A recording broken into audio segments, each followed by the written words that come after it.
KONI Sumsel berencana mencari orang tua angkat untuk para atletnya akibat pandemi saat ini. Hal ini dilakukan untuk mengurangi masalah finansial dari minimnya anggaran untuk KONI Sumsel saat ini. Anggaran bidang olahraga banyak dipangkas untuk kebutuhan pengeluaran COVID-19. Dengan orang tua angkat, KONI Sumsel berharap dapat membantu atlet dari sejumlah cabur yang saat ini melakukan persiapan PON Papua 2020 nanti.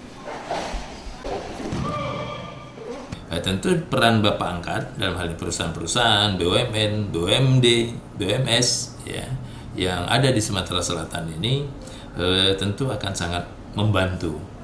Apalagi atlet-atlet kita juga ini kan sekarang menemui hambatan yang besar dalam pola latihan, mengatur bagaimana supaya performa mereka tidak jauh menurun dengan perubahan-perubahan yang harus dilakukan.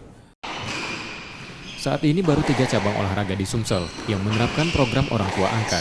Orang tua angkat didorong pada perusahaan BUMN, BUMD yang ingin berkontribusi demi kemajuan olahraga di Sumatera Selatan. Nur Muhammad, Kompas TV, Palembang.